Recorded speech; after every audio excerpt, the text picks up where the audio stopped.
Srila Prabhupada ki jai. Jayam Vishnupad Paramahansa Padavajagacharya Astottara Sada Shri Srimad Divine Grace Bhakti Siddhanta Saraswati Goswami Maharaj ki jai. Ananta Koti Vaishnavrinda ki jai. Namacharya Shri Haridas Thakur ki jai. Prem se kaho Shri Krishna Caitanya Prabhu Nityananda Shri Advaita Gadadhar Shri Vasiri Gaura Bhakta Vrinda ki jai. Shri Shri Radha Krishna Gopinath Shamakunda Radhakunda Giri Govardhan ki jai. Vrindavan Dham ki jai. Navadvip Dham ki jai. Ganga Jamuna Mai ki jai. Tulasi Devi Maharani ki jai. Samaveda Bhakta Vrinda ki jai. Harinam Sankirtan ki jai. Brihat Madanga ki jai. All glories to the assembled devotees. All glories to the assembled devotees. All glories to the assembled devotees. All glories to Shri Shri Guru and Gauranga. All glories to Srila Prabhupada. So, this evening we'll be speaking about the internal reasons for the appearance of Lord Caitanya Mahaprabhu. And we'll be reading from the Caitanya Charitamrita. So we will chant Jaya Jaya Shri Caitanya Jaya Nityananda Jaya Dvaita Chandra Jaya Gaura Bhakta Vrinda Jaya Jaya Shri Caitanya Jaya Nityananda Jaya Dvaita Chandra Jaya Gaura Bhakta Vrinda Jaya Jaya Shri Caitanya Jaya Nityananda Jaya Dvaita Chandra Jaya Gaura Bhakta Vrinda. So we're going to read a verse from the very beginning that appears in the very beginning of the Caitanya Charitamrita, and then I'm going to read the chapter summary of chapter 4, which is the internal reasons for the appearance, confidential reasons for the appearance of Lord Caitanya. And then I'm going to say a few things. Okay, so Radha Krishna Pranaya Vikritir Haladini Shaktir Asmad Ekatmanav Api Bhuvi Paradeha Bedam Gatoto Chaitanyakyam Prakatam Aduna Tadvayam Chaikyam Aptam Radha Bhava Duti Suvalitam Nomi Krishna Swarupam. Translation. The loving affairs of Sri Radha and Krishna are transcendental manifestations of the Lord's internal pleasure-giving potency. Although Radha and Krishna are one in their identity, they separated themselves eternally. Now these two transcendental identities have again united in the form of Sri Krishna Chaitanya. I bow down to him who has manifested himself with the sentiment and complexion of Srimati Radharani, although he is Krishna himself. Okay, so we're going to come back to that. Everybody just kind of remember that. And we're going to come back to that. First we're going to read you can consider this the purport to that. The confidential reasons for the appearance of Sri Caitanya Mahaprabhu. So it says that Krishnadas Kaviraj Goswami stressed that Lord Caitanya appeared for three principal purposes of his own. The first purpose was to relish the position of Srimati Radharani, who is the prime reciprocator of transcendental love of Sri Krishna. Lord Krishna is the reservoir of transcendental loving transactions with Srimati Radharani. The subject of those loving transactions is the Lord himself, and Radharani is the object. Thus, the subject, the Lord, wanted to relish the loving mellow in the position of the object, Radharani. The second reason for his appearance was to understand the transcendental mellow of himself. Lord Krishna is all sweetness. Radharani's attraction for Krishna is sublime. And to experience that attraction and understand the transcendental sweetness of himself, he accepted the mentality of Radharani. The third reason that Lord Caitanya appeared was to enjoy the bliss tasted by Radharani. The Lord thought that undoubtedly Radharani enjoyed his company, and he enjoyed the company of Radharani.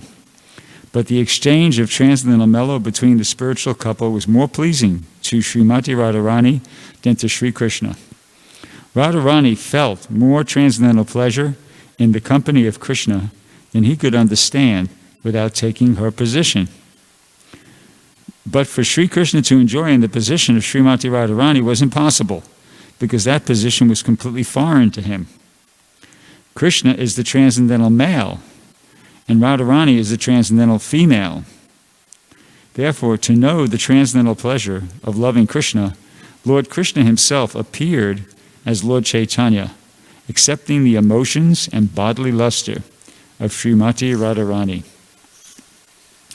Lord Caitanya appeared in order to fulfill these confidential desires and also to preach the special significance of chanting Hare Krishna, Krishna Krishna, Hare Hare, Hare Rama, Rama Rama, Hare Hare, and to answer the call of Advaita Prabhu. These were secondary reasons. See, so in other words, the primary reasons are these confidential reasons. Sri Swarup Damodar Goswami was the principal figure among Lord Chaitanya's confidential devotees. The records of his diary have revealed these confidential purposes of the Lord. These revelations have been confirmed by the statements of Srila Rupa Goswami in his various prayers and poems.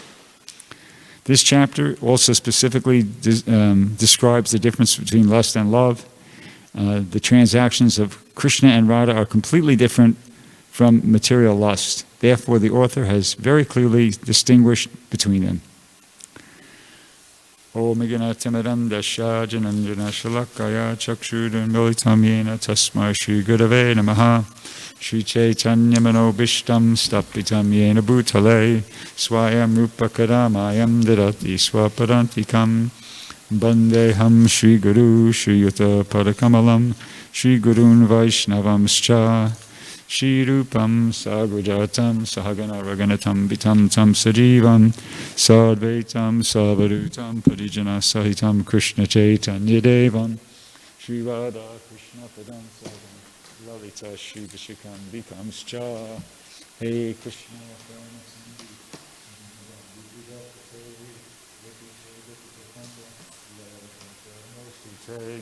Tapta Kanchana Gaurange Radhe Vrindavaneshwari Vrishabhanu Sute Devi Pranamami Hare Priye Vanchakalpatarubhyascha Kripasindubhyevacha Patitanam Pavanebhyo Vaishnavebhyo Namo Namaha Jaya Shri Krishna Chaitanya Prabhu Nityananda Shri Advaita Gadadhar Shri Vasudhi Gaura Bhakta Vrinda Hare Krishna, Krishna Krishna, Hare Hare, Hare Rama, Rama Rama, Hare Hare.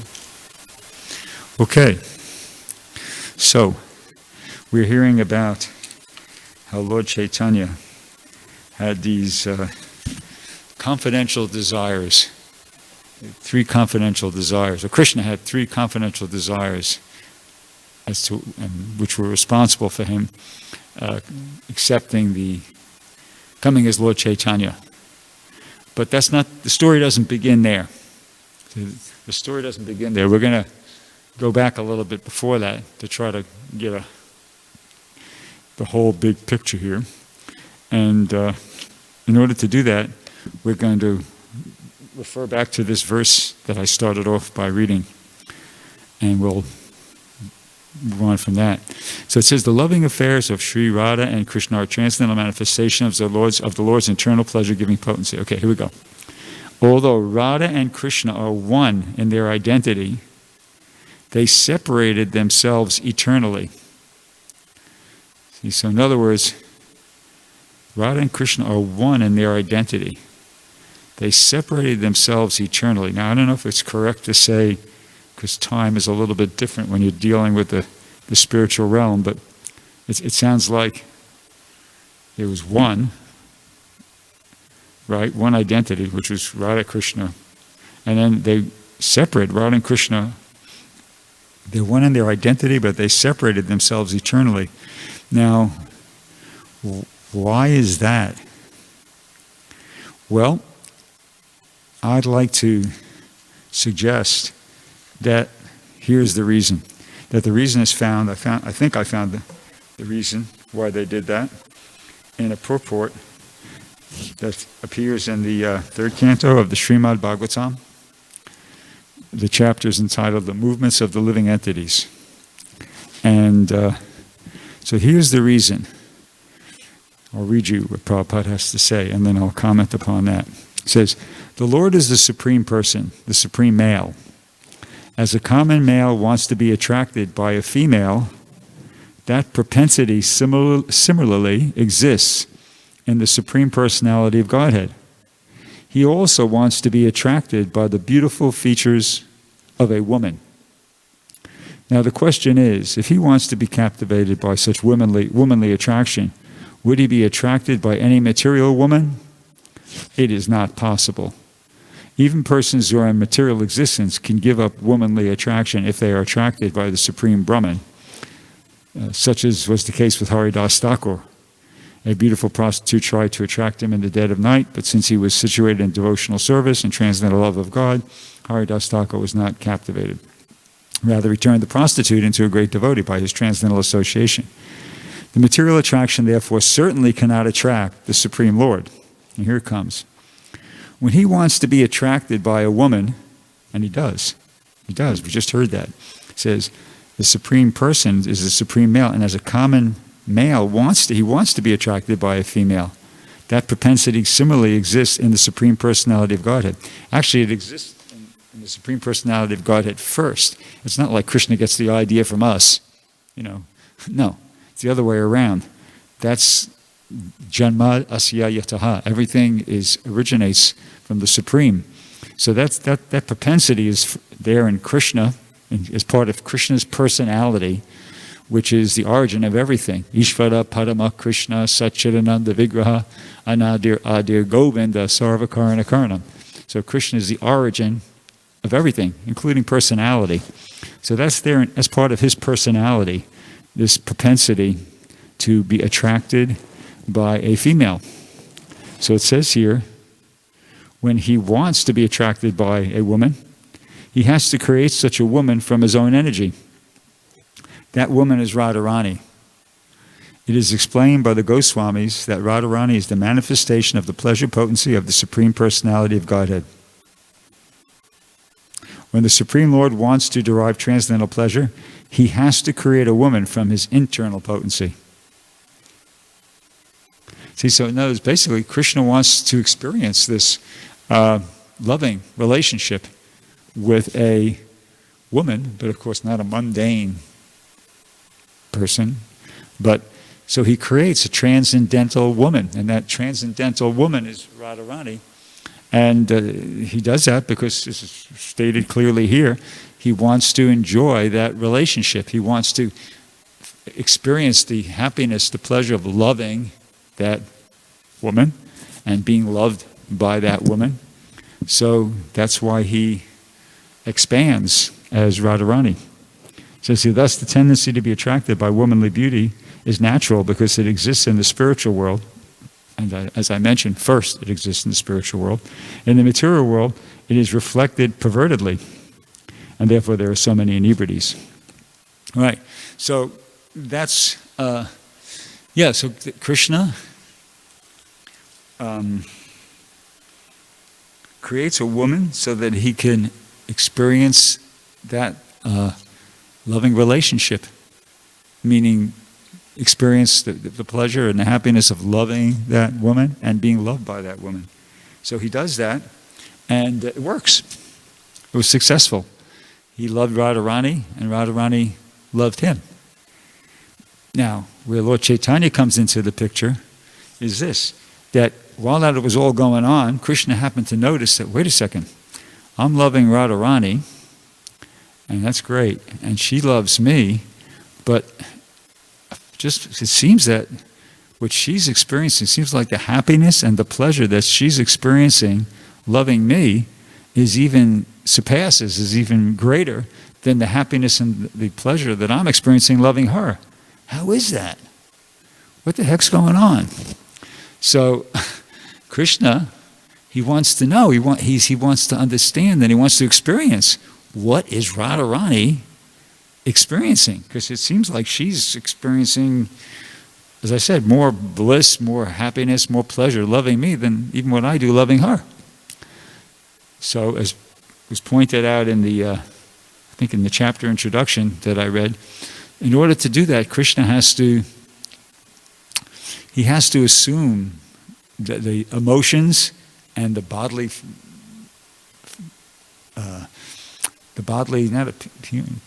he just has to assume that persona of Radharani in order to experience that. He has to play another role and fully, really enter into it. So that's Lord Caitanya.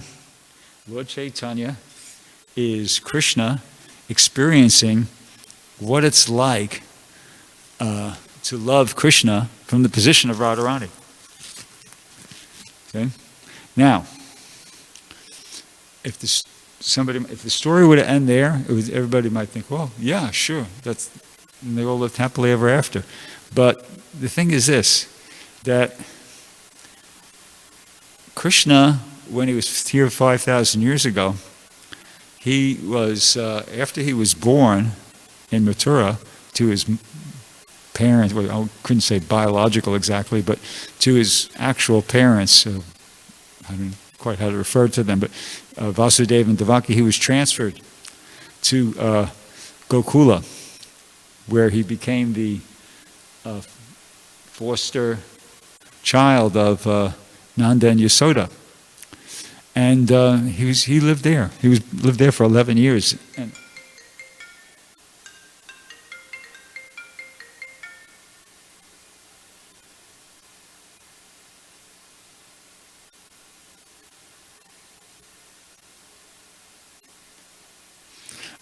he lived there for 11 years, and that's when that relationship, of course it's an eternal thing, but at least in the most recent pastimes of Radha and Krishna here on earth, during that 11 years they developed, a very intense, loving relationship. I mean, Krishna was the life and soul, not only of Radharani, but of all the gopis in Vrindavan, and the gopas, and the cowherd boys, and everybody and everything. Krishna was their life and soul. And particularly, well, Radharani is mentioned because she was the greatest lover of Krishna. And so they, had a good thing going, so to speak. But then when Krishna was, I think, 15 or so, 15 approximately, he had to go to Mathura to deal with some political situation. Actually, he went there to kill Kamsa. He was needed. And so Krishna and Balaram, what happened? No, actually here. Kamsa sent Akrura to Vrindavan to bring Krishna and Balaram to Mathura with the intention of killing them. He'd heard about them and he wanted to kill them. So Akrura, he actually was a devotee of Krishna, but anyway, somehow or another he got the job to do that, and I guess he was confident that Krishna and Balaram were the Supreme Personality of God. He didn't feel like he was part of a conspiracy or anything like that. But so of course it didn't work out like that. Kamsa was not able to kill Krishna and Balaram by any of his different schemes, but quite the contrary. Eventually Krishna killed Kamsa, and that's another story in and of itself. But the point was this, that when Krishna left Vrindavan, he said, I'll be back after. But Krishna, at least in his, can't say physical form, but that manifest form, he never came back. And from the time he left, all the residents of Vrindavan were like heartbroken. They felt intense separation from Krishna. They just missed him like anything. And the person who felt the most intense separation from Krishna was Radharani. So much so that basically she became like a crazy woman. She really, it really affected her tremendously, beyond what you could imagine, beyond just being a little melancholy or sad or depressed. She really took a hit.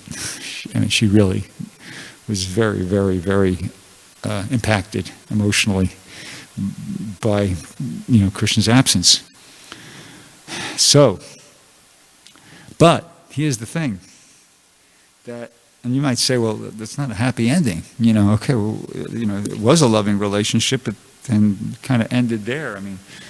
But no, Radharani kept on loving Krishna, but she was loving Krishna in separation. She never stopped loving Krishna, but and it's true, it didn't manifest. That loving relationship wasn't being experienced as joy, the joy of taking a walk together, or being with each other and talk. No, but still, she was always loving Krishna.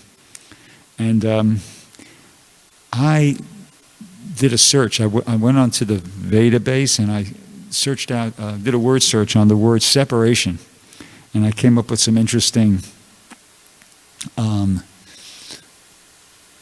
references. So I'm going to read those, and they're not going to appear necessarily in any particular order.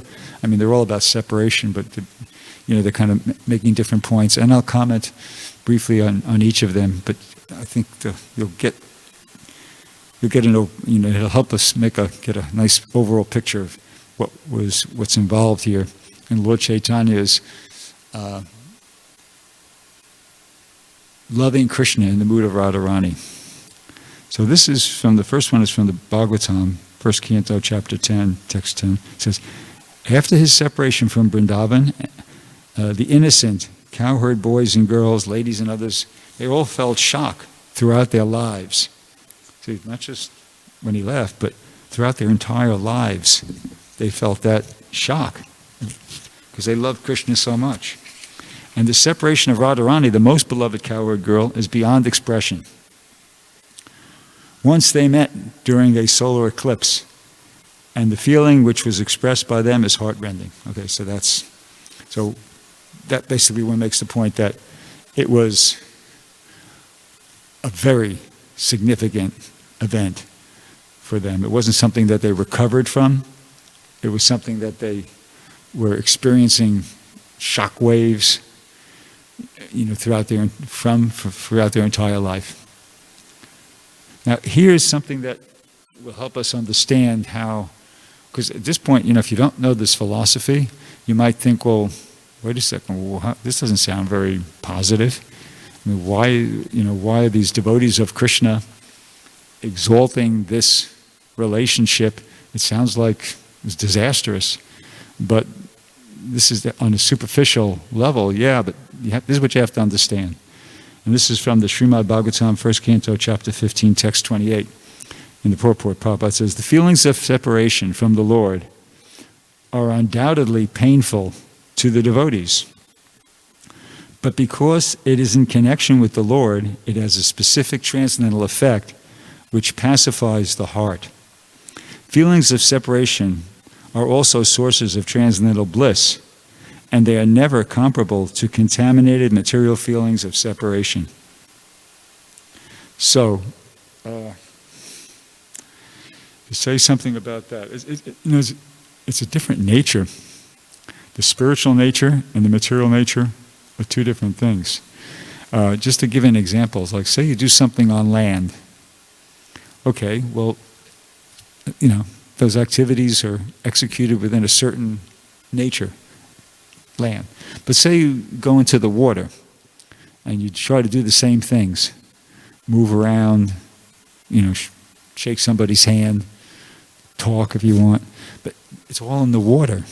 You see, it's like you're saturated with that element of water. Everything you're doing the water is part of it. Whereas when you're out of the water, it's different.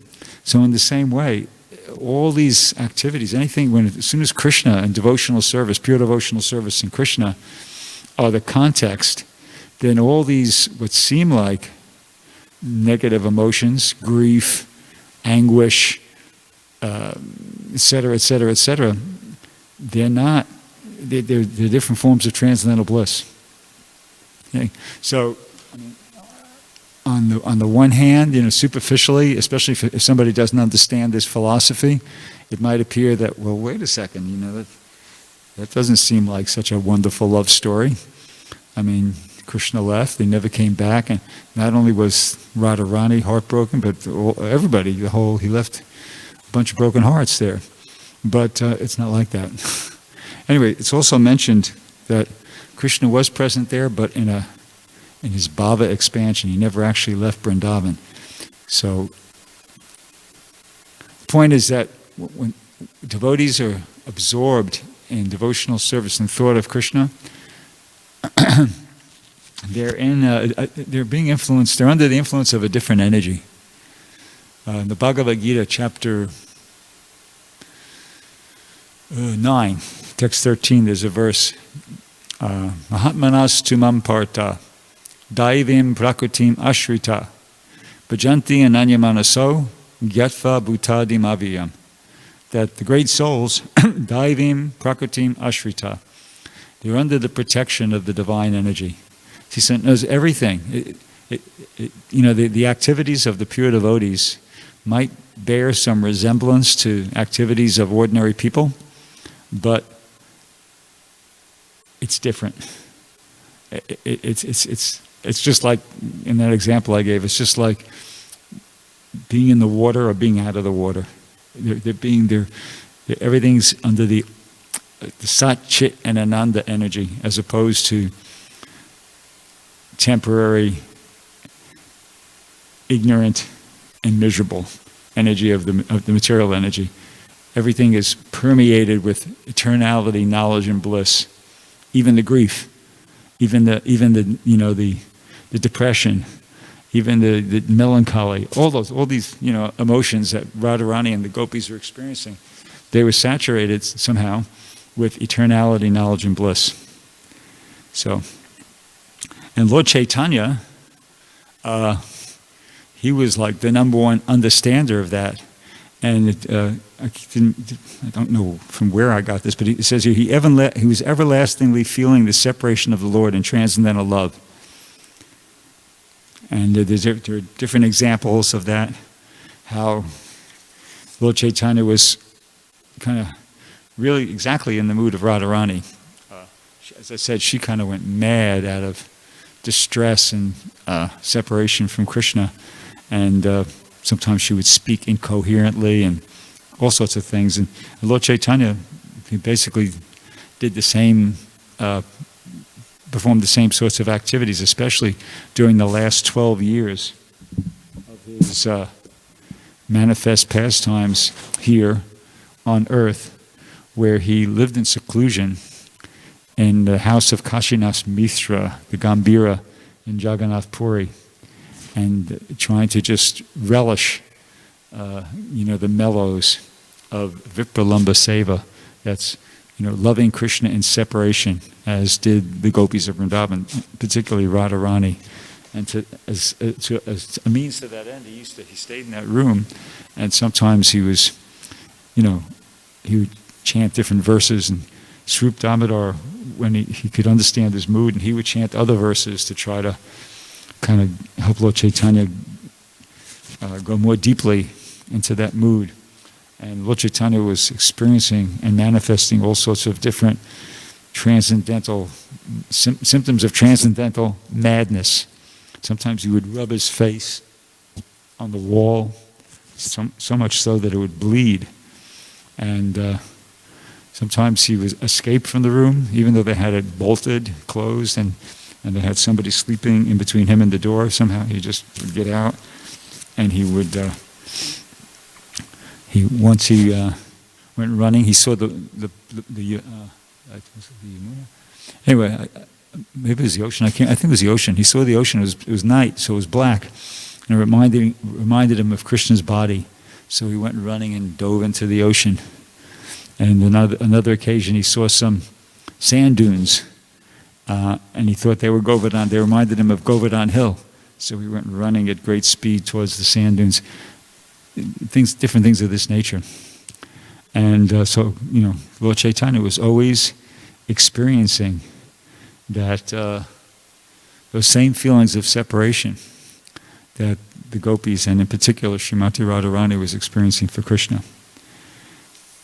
Now, one point on this, somebody might think upon hearing this, well,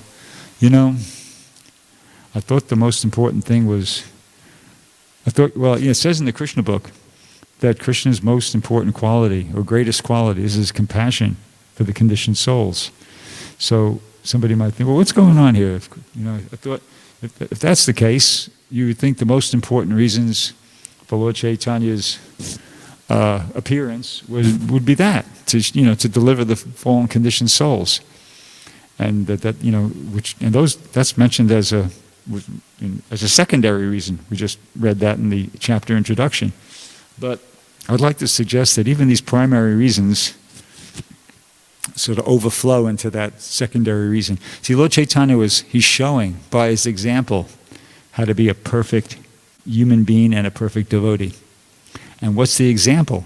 He's showing how one should be mad after Krishna. You see? So that's preaching, in other words. He's by the way he was living, by the way he lived his entire life, what he has as his goal, his prime objective to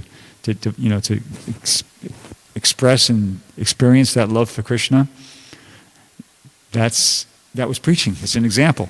In the Bhagavad Gita, chapter 3, I think it's text 21, Krishna says, Yad yadacharati shrestas tad tadevetaro jana sayat pramanam kudute lokas tadanavartate. That whatever a great man does, common men follow in his footsteps. And whatever standard he sets by exemplary acts, the whole world pursues. So Lord Chaitanya was the greatest transcendentalist. So he was showing, you see, he was showing, this is what you should do. This is what you should do. Forget about all this other stuff and just really get absorbed in Krishna Katha. And that's what he did. He took sannyas when he was 24 years old for that purpose, to actually, he had a young wife. His wife was, I think, 16 or something like that. Maybe, I don't even think she was 18. She was like 16, Lakshmi Priya, when he took sannyas. His mother was 70, which is old, and he had no brothers or sisters. So he was the one who was, taking care of the family, so to speak. His father had already passed away, but he took sannyas, and it wasn't because he was callous and he couldn't care lesser, but he actually felt like he had to, how would you say it, respond to this higher calling in life. He took sannyas so that he'd be able to benefit hundreds, thousands, millions of conditioned souls and expand his compassion beyond just his immediate family like that. And so after he took sannyas, he traveled for 6 years throughout India and preached. And then, as per the request of his mother, when he finished doing that, he had agreed right after he took sannyas that he would make his headquarters in Jagannath Puri, so she could get news of how he was and like that. So after those 6 years of traveling, he went back to Jagannath Puri. So now he's 30. There's 18 years left. The next 6 years, he did a lot of congregational chanting with devotees. Devotees used to come every year for about during the rainy season, I think. I'm not sure when, but they would come every year from Bengal and other parts, and to get Lord Chaitanya's association. And they do a lot of congregational chanting at those times, and they would observe the Rath Yatra festival. So that went on for 6 years, and that took him to 36. And then for the last 12 years, he spent most of his time in seclusion, as I mentioned, in the house of Kashinath Mishra, which is called the Gambhira, and it was kind of out back Jagannath temple there. And he was living just with Swarup Damodar and probably by that time Ramananda Roy. And they were his associates, and he had a few other close confidential associates. But the business was hearing and chanting about Krishna, getting more and more deeply absorbed and relishing the mellows of this highest ecstasy. And it didn't go in vain. I mean, he inspired the next generation of his first disciples were Rupa Goswami, Sanatan Goswami, And they followed in his footsteps. In a song by Srinivasacharya called Sri Sri Sad Goswami Astika, it's stated about the 6 Goswamis, Radha kundatate kalindi tanaya tire chivamsi vate premon mada vishada sheshadasaya gurasto pramato sada gayanto chakada harer gunavaram bababibhuto mudha bande rupa sanatana raguyago shri jiva gopalago. So it's explained that the 6 Goswamis, they were chanting very loudly everywhere in Vrindavan, shouting, "Oh, Queen of Vrindavan, Radharani." Oh no, they were just, right. Okay, sorry. I'm getting the 2 verses mixed up here. Yeah, the 6 Goswamis, they chanted very loudly everywhere in Vrindavan, shouting, "Queen of Vrindavan, Radharani, where are you? Are you just on the hill of Govardhan, or you're under the trees of the banks of the Jamuna? Where are you?" These were their moods in executing Krishna consciousness. In other words, they were just like madmen, running about, chanting like that, just like Lord Caitanya, see? So they imbibed his mood, and more than his mood, they imbibed his whole philosophy on life and way of living. And then we're actually supposed to be following in their footsteps.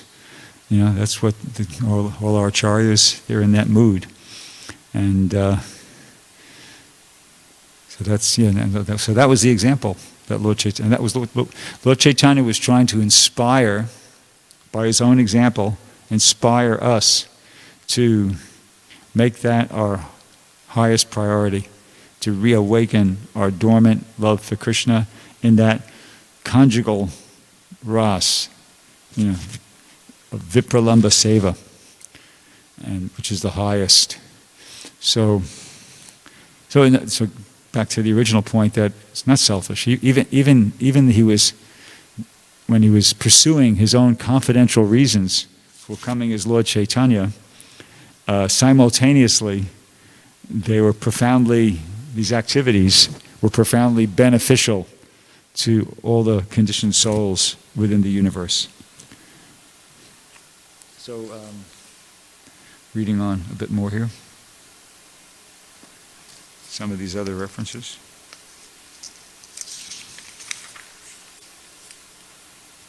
Actually, since I'm on that point, I'm going to read another reference from the Chaitanya Charitamrita about that. This is kind of elaborating on that same point. This is from the Adi Lila chapter 13, verse 39. So it goes, Dvadasa Vatsara Shesha Rahila Nila Chale Premavashta Sikaila Ashvadana Chale. Translation. For the remaining 12 years he stayed in Jagannath Puri. He taught everyone how to taste the transcendental mellow of ecstasy, of love of Krishna, by tasting it himself. So that's what I was trying to say. That's in this Krishna's Kaviraj Goswami, of course. True eloquence is, how's it go? Something, essential truth stated concisely is true eloquence. So, yeah, Krishna's Kaviraj Goswami is very good at that. So that's what Lord Chaitanya was doing. He was teaching everyone how to taste the transcendental mellow of ecstatic love of Krishna by tasting it himself. In other words, people would be inspired. People want to see something that works. Lord Chaitanya worked. You just had to see Lord Chaitanya, or some people didn't even have to see him. They just heard about him, or just received his glance, and they were transformed. See? So, he taught everyone how to taste the transcendental mellow of ecstasy of love of Krishna by tasting it himself. He's going to say, well, if you make money, how does that help me? It's a little different when it comes to spiritual life. When you see somebody getting a taste for chanting, when you see the process working, see somebody engaging in the process and it's obviously working, they're becoming ecstatic and transcendental love of God, then it's an inspiration. It makes you feel like, well, yeah, it's for real. And maybe if he could do it, I could do it. See, so anyway, that's what Lord Chaitanya was doing. Now here's the purport. A person who is advanced in Krishna consciousness always feels separation from Krishna, because such a feeling of separation excels the feeling of meeting Krishna. That's an interesting point, which we'll say something more about later. Sri Caitanya Mahaprabhu, in his last 12 years of existence within this world, the Jagannath Puri, taught the people of the world how, with a feeling of separation, one can develop his dormant love of Krishna. Such feelings of separation or meeting with Krishna are different stages of love of God. These feelings develop in time when a person seriously engages in devotional service. The highest stage is called Prema Bhakti, but this stage is attained by executing sadhana bhakti. One should not try to elevate himself artificially to the stage of Prema Bhakti without seriously following the regulative principles of sadhana bhakti. Prema Bhakti is the stage of relishing, whereas sadhana bhakti is the stage of improving in devotional service. Sri Caitanya Mahaprabhu taught this cult of devotional service in full detail by practical application in his own life. It is said, therefore, apani, achari, bhakti, sikhaimu, sabare. Sri Caitanya Mahaprabhu is Krishna himself, and in the role of a Krishna Bhakta, a devotee of Krishna, he instructed the entire world how one can execute devotional service and thus go back home, back to Godhead in due course of time. So it's one very important point in that purport. It talks about the difference between Prema Bhakti and Sadhana Bhakti. So Lord Chaitanya, he was already beyond the stage of Sadhana Bhakti. His activities were on the stage of Prema Bhakti. But, you can't fake that. The idea is, it's just like, just say if I were to, pardon the mundane example, okay, so say I was a sports fan of some sort, and you saw somebody in some sports hero, performing, doing some amazing thing in his sport. Okay, well, you get inspired. You feel like, I want to try to play that sport too, but you got to start at the beginner. You say you can't jump in there and start at the stage of the expert. So it's like that, it's like that in anything in the material world. You listen to somebody, watch somebody play the piano, an expert pianist. Okay, and you get inspired. Well, you got to start with this, learning what the notes are and where to place your fingers and playing the scales. And see, so yeah, we can't imitate. We have to follow in the footsteps. There's two words in Sanskrit. One is anukara, and one is anusara. And I can't remember which one is which now. But one means imitating, one means following the footsteps. Imitating is not good. Following in the footsteps is good. So the way we should respond, most of us who are just, regular old conditioned souls, the proper way for us to respond to Lord Chaitanya's ecstatic, inspiring example is to just seriously take up sadhana bhakti. See? Not to imitate the kind of things that Lord Chaitanya was doing. That's a very elevated stage of Krishna consciousness. But what we should do in response to responding to the inspiration of Lord Chaitanya's example is become serious sadhakas. A sadhaka is the Sanskrit word for somebody who seriously practices sadhana bhakti. So, the way for us to follow in the footsteps of Lord Chaitanya is to rise early in the morning. Prabhupada always used to emphasize that. Rise at least an hour and a half before the sunrise, before Mangalarti. Bathe, put on clean clothes, perform Mangalarti, chant Hare Krishna, read the scriptures, etc.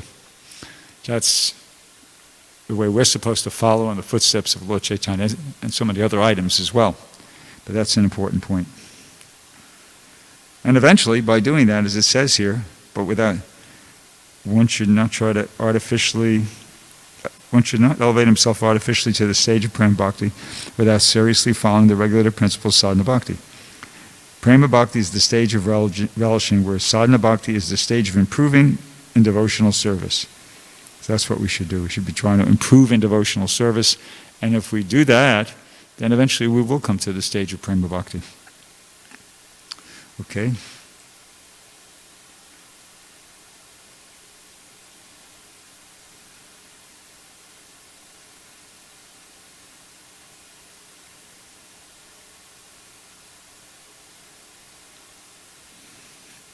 Okay, well, this next one will give us some insight into why Lord Caitanya chose to emphasize this service and separation as opposed to service and union.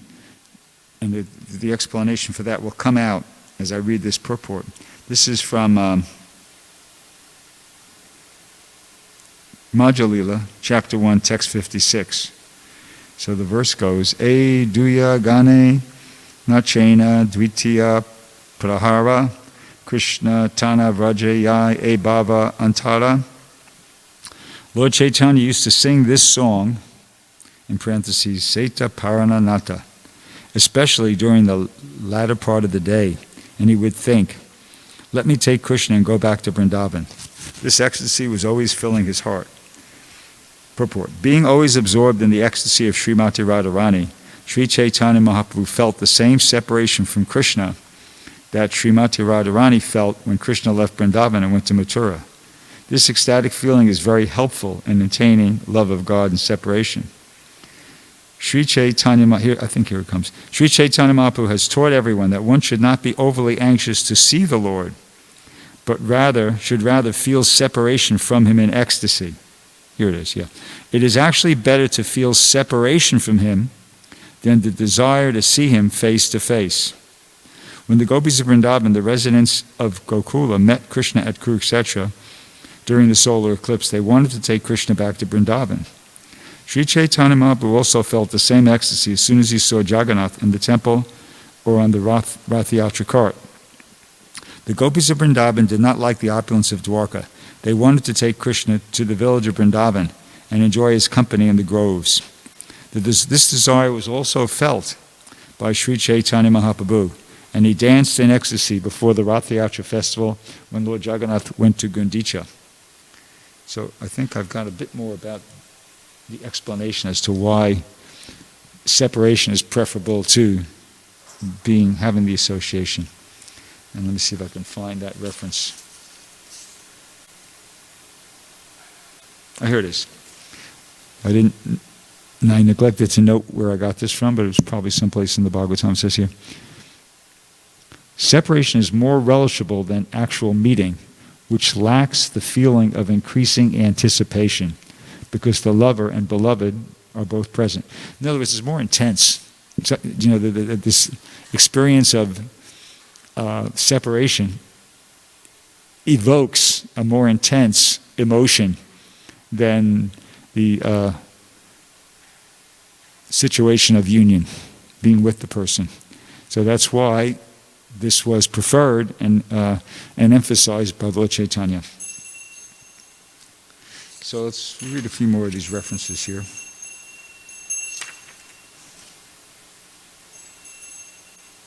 This is, we've sort of already made this point, but just to emphasize it again, it says here, in the absolute reality, there are varieties of feeling, but all of them are of the same quality of transcendental bliss.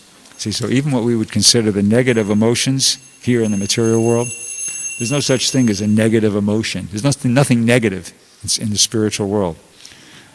What we're considering as undesirable things to experience, they're not. They're all of the same quality of transcendental bliss. It's very hard to understand. It's inconceivable. But Radharani was in agony practically, but simultaneously she was experiencing the highest quality of transcendental bliss. So, separation, let's see. Separation is more relishable than actual meeting. Yeah, right, I just read that, sorry. Well, yeah, okay, this is related. The gopis headed by Srimati Radharani have the greatest love for Krishna. And even a single moment's separation from him seems like millions of years to them. So, of course, this is reminiscent of that famous verse, which appears as one of Lord Chaitanya's 8 prayers, Shashtakam. Yugayatam nameshena chakshusha pravashayatam sunyayatam jagat sarvam govinda virhename. Feeling your separation, I am considering a moment. Oh, Govinda! Feeling your separation, I am considering a moment to be like 12 years or more. Tears are flowing from my eyes like torrents of rain, and I am feeling all vacant in your absence. Yeah. So, when we recite these verses or read them, you're really supposed to think about them. And it's in other words, whoa, what would that be like? You got to meditate on what would that be like. I mean, what kind of state of mind is that describing? And that's, that will heighten our appreciation and our realization, because that's transcendental meditation. When you're thinking about this philosophy in an attempt to understand it more deeply, that's meditation. And just like even in the material world, if you really think about something, generally it helps you kind of understand it more deeply, but so much more so in spiritual life, because these are transcendental sound vibrations. It's more than just an intellectual cognitive process. You're purifying your consciousness. Because when you're meditating on the meaning of these transcendental subject matters, you're meditating on something that's like, non-different from Krishna. This philosophy is non-different. It's purifying your consciousness, thinking about this philosophy. See? So even ordinarily, as I said, if you think about some philosophy, you're going to understand it better. What to speak of this, because it's not just, as I said, it's something more than just an intellectual process.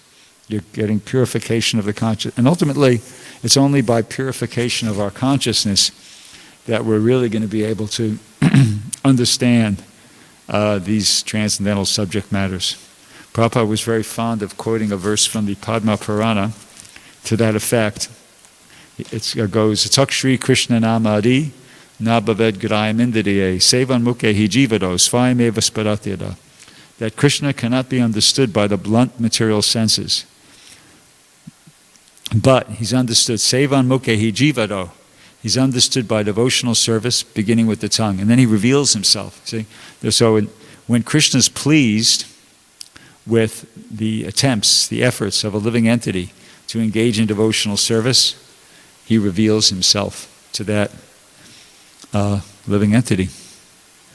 And that reminds me of two other very important verses.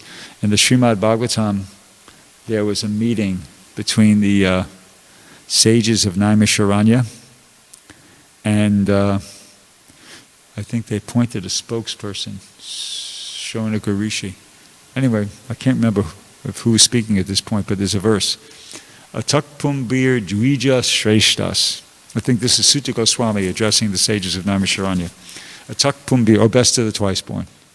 Atak pumbir dvija shreshtas. Vana shrama vibhagashaha. Svanushthitasya dharmasya. Samsidhir haritosanam. He said, Atak pumbir, or best of the twice born. Atak pumbir dvija shreshtas. Vana shrama vibhagashaha. The perfection, the highest accomplishment that one can achieve as a result of executing the Varnashram system is to samsidhir haritoshanam, is to please the Supreme Lord, Hari. That's the sum and substance of everything. That's the goal of everything, to please the Supreme Lord. And how do we do that? Well, in this day and age, actually maybe not just in this day and age, but always, in every day and age, but really now, even probably more so than ever, you have to please the spiritual master. The spiritual master he's the transparent via medium. He's our connection with Krishna. Every morning, those of people who are listening or ISKCON devotees, at Mangalarti, we chant that song by Vishwanath Chakravarti Thakur, and the last of the 8 stanzas goes, Yes ya prashadad bhagavat prashado, yes ya prasadan nagatith gatopi. That by the mercy of the spiritual master, one receives the mercy of Krishna. And without the grace of the spiritual master, nagatith gatopi, means not, your goal is nagati, your goal is unknown. You don't know where you are, basically, is the literal translation to that. So we got to, as I said, the sum and substance of the whole thing, the essence of is to please the Supreme Lord, Hari. The way to do that is to please the spiritual master, and that's done by sincerely following his instructions. And then the result will be, actually, Krishna refers to this in the 10th chapter of the Bhagavad Gita, in 2 of the 4 most important verses in the Gita. He says, Tesham satata yuktanam bhajatam pritipurvakam dadami buddhiyogam tam yena mam pupayanti te. That to those who are constantly devoted and worship me with love, I give them the intelligence by which they can come to me. Just another way of saying, I'm going to paraphrase that. For those who consistently and sincerely, seriously follow the instructions of the spiritual master, they get inspired. They get inspired by Krishna from within, how to make their devotional service more and more favorable. And then the result of that, Krishna states in the next verse, he says, Tesham eva anukam partam, aham agyana jam tamaha, nasyami yatma babashto, gyana dipena bashvataha. That Krishna says, out of compassion for them, I who am dwelling within their heart, destroy with the shining lamp of knowledge the darkness born of ignorance. So in other words, Krishna lets you out of Maya. He allows you, he enlightens you, and he allows you to understand your real spiritual identity, etc. And that's the only way. But that, there's that verse in the 7th chapter, Daivhiyesha gunamayi mamamai dadachaya mameviye papajante mayamitam tarantite, that the only way to go beyond the 3 modes of material nature, the only way to come out of illusion is by surrender to Krishna. And once again, that the way to surrender to Krishna is just follow the instructions of the spiritual master. That's the way to follow Lord Caitanya. That's the key. Okay, so going on a little bit here. A few more things about Lord Chaitanya's internal purposes. Here's something interesting. This is a statement by Uddhava. My dear Krishna, because of extreme feeling of separation from you, Srimati Radharani is sometimes making her bed in the groves of the forest, sometimes rebuking a bluish cloud, and sometimes wandering about in the dense darkness of the forest. Thus, she has become like a crazy woman. So it just gives you an idea of the intensity of emotion, the intensity of feeling that this was being experienced there. And of course that same mood was adopted by Lord Chaitanya. He was in that same mood.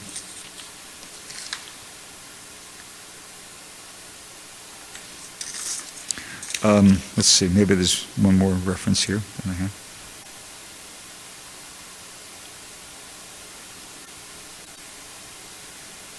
Okay, this is a statement by Srimati Radharani, who spoke thus in distress due to separation from Krishna. So this will give you an idea of the state of mind, Lord Chaitanya's state of mind as well. Because once again, his state of mind was identical to the state of mind of Radharani. So Radharani is saying, oh, what shall I say of my distress? After I met Krishna, my loving propensities sprouted. But upon separating from him, I sustained a great shock, which is now continuing like the sufferings of a disease. The only physician for this disease is Krishna himself, but he is not taking care of this sprouting plant of devotional service. What can I say about the behavior of Krishna? Outwardly, he's very attractive. He's a very attractive young lover. But at heart, he is a great cheat, very expert in killing others' wives. Hare Krishna.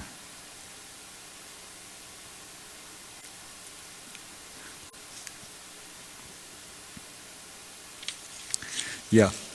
So I guess the big main point, wrapping it up, which is probably what I should do, I'm speaking for about an hour, is that even in pursuing his confidential reasons for appearing as Lord Chaitanya, which was, you weren't here, but we mentioned at the beginning, basically it's, there's a verse right at the beginning of the whole Caitanya Charitamrita here, which states that, I'll just read, Radha and Krishna are one in their identity. They separated themselves eternally. And the reason for that is, I read a paragraph from a purport in the third canto here. It's saying how Krishna wanted to, he's the supreme male, and he wanted to experience loving a female, basically. But he had to, that female couldn't be a mundane woman, obviously. So he had to create a female from his own internal potency. And that's Radharani. So he did that. And he separated, Radha and Krishna, who are one in their identity, they separated themselves eternally. So Krishna, to facilitate that loving relationship.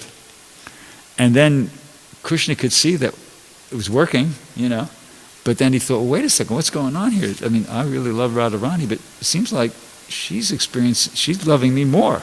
She's experiencing more happiness, more pleasure, more bliss, and so many other things in loving me than what I'm experiencing even in loving her, and I really love her. So what the heck's going on? How do I want to experience, I want to know what she's experiencing. So he takes the position. That's Lord Caitanya. It's Krishna taking the mood, the emotions, the mood, etc., the persona of Radharani in order to experience what she's experiencing loving him. See? So, and that's an internal reason, but I made the point at some point during the class that that internal reason, it just like overflows. It's just like when there's a flood. It happens in a particular place, but everything gets affected, flood. So that purpose floods over, spills over into the external reason, because by doing that, Lord Caitanya or Krishna is showing that the most important thing is to try to experience, try to understand this love of Krishna. See? So Lord Caitanya is showing by his own example throughout his entire life. He basically demonstrated that, this is it. This is what's important. Trying to awaken your love for Krishna. He took sannyasa at 24. He had a very beautiful young wife. His mother was 70 years old. He had a prestigious position in the, where he was, in Navadvip like that. But he sacrificed all that because he had a mission. He had a mission. He was searching for Krishna, and he was trying to, and part of that mission was to inspire others to do the same. See? So Lord Caitanya set that example. Even in pursuing these internal, confidential reasons for assuming the form of Lord Caitanya, as I said, it's also preaching. He's inspiring. He's showing by his example, this is what's important in life. Go for Krishna. Search for Krishna. Try to get Krishna. Try to get love for Krishna. And he showed that by his own example for 48 years. So, that's what I have to say about the internal reasons for Lord Chaitanya's appearance. Does anybody have anything they'd like to say? Yeah. Sure.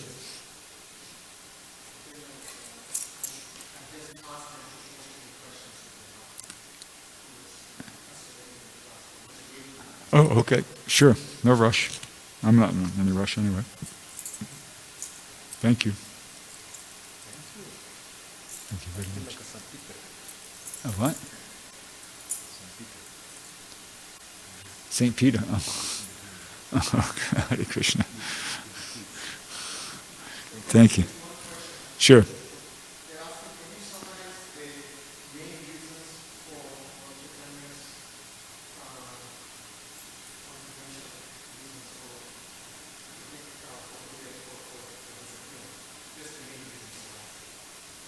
Well, okay, maybe that person tuned in late. The main reason is he wanted to experience what Radharani was experiencing.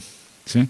I mean, Krishna is loving Radharani, and he's seeing, that, wait a second, Radharani is like, really, she's loving me, and it seems like she's experiencing much greater happiness and bliss and everything than I don't know, I can't understand her love for me, but I want to. So Krishna takes the position of Radharani. That's Lord Caitanya. Lord Caitanya is Krishna taking the position of Radharani in order to experience Not just understand intellectually, but actually experience the love that she has for him. Krishna is the supreme beloved, and Radharani is the supreme lover. And so much so that she's so good at it that Krishna himself wants to experience what she's experiencing. So that's what I think is the reason for Lord the confidential reason for Krishna taking the form of Lord Chaitanya.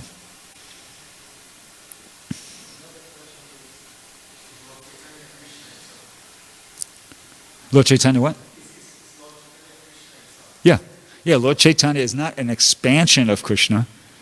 Like Radharani and Balaram, they're expansions of Krishna. But Lord Chaitanya, it's a little technical, but Lord Chaitanya is actually Krishna, right? But in the mood of Radharani. Same identical person. It's a little, I mean, it's kind of closer to being Krishna than an expansion. Although, I mean, you could say in one sense Balaram is non-different from Krishna, etc. in the Rhine. But this is even closer. Lord Chaitanya is Krishna, assuming that persona, that role, in order to understand the experience of Radharani. That's my understanding, anyway. Hope that's correct. He is Krishna. Okay. Well, so that wraps it up, or what? Thank you very much. Hare Krishna.